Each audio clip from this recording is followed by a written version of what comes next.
Nous avons vu jusqu'à présent comment pouvoir exprimer un algorithme, se poser des questions sur la façon dont on va prendre en compte les opérations qui sont sous-jacentes. Donc maintenant, on va tenter dans cette petite vidéo de faire deux choses. Une première chose, ça va être de situer l'algorithmique dans le paysage de l'informatique en tant que science, de voir comment elle s'intègre, et de voir dans un deuxième temps une petite partie de bibliographie.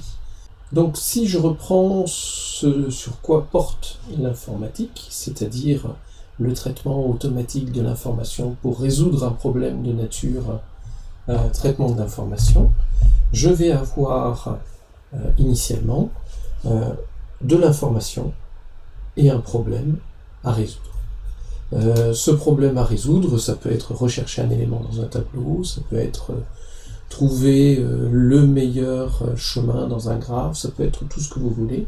Nous allons voir un certain nombre en algorithmique. Donc une fois que j'ai le problème qui est donné avec de l'information, une première étape consiste à dire, pour traiter ce problème, je vais représenter mon information à l'aide de structures, c'est-à-dire je vais l'organiser, je mets des éléments dans un tableau, je mets les éléments dans une liste, je structure ça comme un tableau de dés, etc. Donc ça c'est la structure de données, et là-dessus je vais pouvoir exécuter un algorithme, donc je vais le concevoir, et cet algorithme va me permettre de résoudre le problème qui est posé. Évidemment, je ne suis pas au bout de mes peines, parce qu'une fois que j'ai un algorithme, une structure de données, chose importante, il faut que je transpose, que je traduise cet algorithme dans un langage de programmation qui pourra être compris par une machine sur laquelle ça va s'exécuter. Donc l'étape suivante, c'est de construire et d'écrire un programme à partir de l'algorithme, donc ça suppose un langage qui peut être interprété ou compilé, par exemple. Si vous regardez Python, vous avez un interpréteur, et puis associé à ce texte de programme, j'ai des données, et les données sont associées à, je dirais, à des métadonnées, c'est-à-dire je sais comment elles sont structurées, je sais exactement où les récupérer. Par exemple, c'est dans un fichier et les éléments sont séparés par un point-virgule. Une fois que j'ai mon programme et mes données, je vais pouvoir exécuter cela sur une machine. Et cette machine, c'est la machine qui est adaptée, je dirais, au langage de programmation et aux outils qui me permettent de passer d'une écriture d'un programme dans un langage à un code exécutable sur la machine. Et une fois que ma machine a terminé le travail, j'obtiens un résultat. Alors évidemment, c'est une représentation tout à fait simplifiée. Et là, j'ai mis des flèches que dans un sens, mais en fait, les flèches vont dans tous les sens. En effet, quand je vais définir mon algorithme, je vais avoir une bonne idée du langage de programmation qui va être utilisé derrière. Est-ce qu'il a des opérateurs spécifiques? Est-ce qu'il manipule les listes de façon native? Est-ce qu'il a des tables de hachage, un dictionnaire? Est-ce qu'il a... etc. Donc je vais avoir besoin d'éléments liés au langage de programmation. De la même façon, quand j'écris un programme, j'ai un langage qui m'est donné, et j'ai une idée quand même comment ce programme va s'exécuter sur la machine. Est-ce que j'utilise de la mémoire? Est-ce que j'utilise du temps CPU? Comment j'utilise les ressources, les entrées-sorties, le cas échéant, etc.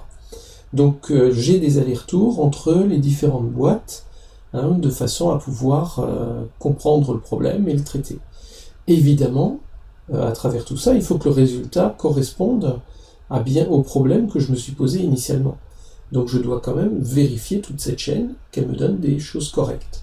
Donc le résultat va directement interagir avec le premier nuage, c'est-à-dire information et problème. Alors, j'ai représenté ça de cette façon-là pour dire que si on prend l'informatique, le domaine informatique sur lequel les scientifiques se sont mis d'accord, c'est de dire que tout objet informatique dispose de 4 facettes. Donc les facettes d'un objet informatique correspondent à des différentes parties de cet objet, et il y a eu un travail qui a permis de dire, on a identifié 4 grandes facettes associées à un objet informatique. La première facette correspond à la représentation de l'information, donc ça c'est ma boîte verte, qui correspond à comment je vais coder mon information et quel est le sens que je peux lui donner. La deuxième boîte algorithmique va permettre de décrire des méthodes de traitement de l'information. Les langages et programmations vont faire la jonction entre la machine et l'algorithme et les données qui sont derrière. Et finalement, l'architecture, ça correspondra au type de machine que l'on a, au réseau de communication sous-jacent, au système d'exploitation. Et donc, en fait, dans cette définition de l'informatique en tant que science, on retrouve ces 4 facettes qui sont dépendantes les unes des autres. Ce n'est pas comme en physique où d'un côté vous pouvez avoir la mécanique du point et de l'autre côté, l'électromagnétisme, qui sont 2 domaines de la physique séparés. Ici, il est très très difficile de séparer ces facettes.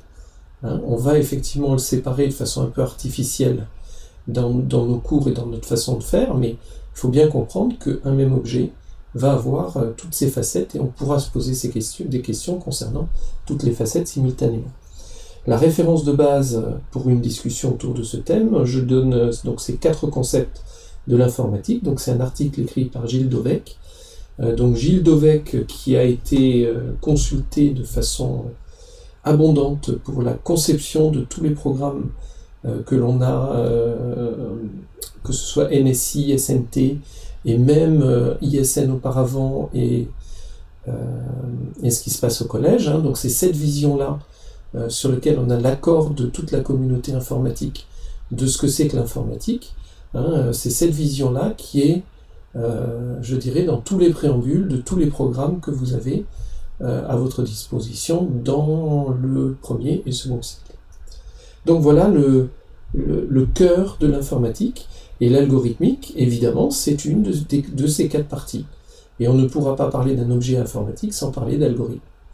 Alors, évidemment, vous pouvez dire « Ah oui, mais en architecture ». Ben non, en architecture, nous avons également des algorithmes en système, en réseau. Un protocole est un algorithme quand on l'énonce, quand on dit par exemple que je vais envoyer un paquet, je vais attendre la réponse, l'acquittement, etc.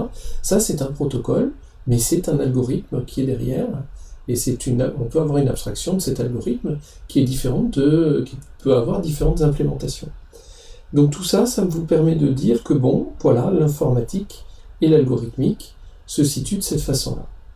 Alors, pour terminer cette séquence, je vais donner quelques références bibliographiques qui correspondent à ce que vous devriez avoir vu, c'est-à-dire il est important d'aller voir ces livres, de voir comment ils sont faits, de comprendre comment ils sont organisés, et d'avoir travaillé au moins quelques chapitres, parce que vous n'arriverez pas à tout faire dans ces livres-là, mais d'avoir travaillé sur quelques parties de ces ouvrages, c'est vraiment une bonne façon de comprendre l'algorithmique. Donc il y a un ouvrage qui sert de référence de façon internationale, qui correspond à un cours du MIT, sur l'algorithmique. Donc c'est le cours de base qui est pratiquement suivi par tous les étudiants d'informatique du globe. Donc c'est l'ouvrage algorithmique. Alors là, ça c'est la traduction française de Cormen, Leiserson, Rivest et Stein. Donc il est mis à jour très régulièrement. Là je ne sais pas quelle est l'édition, ça doit être la 5e ou la 6e. Et donc c'est un ouvrage très pédagogique, très verbeux au sens où il prend beaucoup de temps pour expliquer le sens des algorithmes. Donc ça, c'est l'approche que l'on a vue dans l'expression d'algorithme, un des premiers algorithmes que je vous ai montré. Le deuxième ouvrage que je vous propose, c'est il est en Java, mais vous pouvez trouver en C ou dans d'autres langages.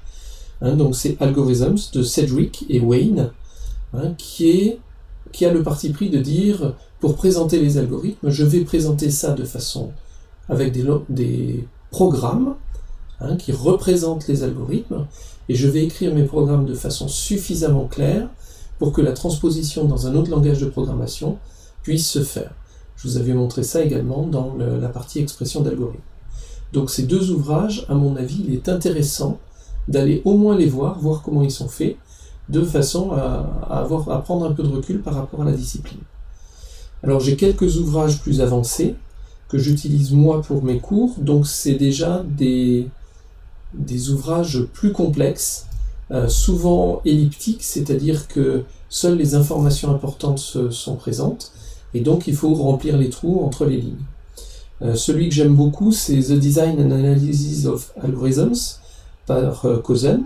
Donc c'est un ouvrage assez ancien, des années 90, et qui présente ça sous forme de leçons, mais déjà on est sur l'algorithmique un petit peu avancée. Un deuxième ouvrage que je trouve intéressant à regarder, c'est l'ouvrage de Harel et Feldman, donc de 2004, qui s'appelle Algorithmics, The Spirit of Computing, et cet ouvrage-là prend vraiment une autre façon de décrire les algorithmes, de les présenter, de présenter des principes, etc. Donc je pense que c'est un autre point de vue qui est tout à fait intéressant. Le troisième ouvrage, c'est plutôt orienté analyse d'algorithmes, qui me semble être, donc ça c'est une référence, mais c'est un ouvrage qui est très mathématique, qui est plutôt difficile d'accès, donc je pense que c'est plutôt pour des personnes qui ont un peu de recul en mathématiques, mais dans lequel vous avez des analyses de complexité, et c'est tout à fait moderne, hein, c'est de l'informatique des années, je dirais 2000, hein, il y a toute une école qui s'est développée à partir des années 90, 2000, et c'est vraiment ce genre de choses qu'on va regarder là.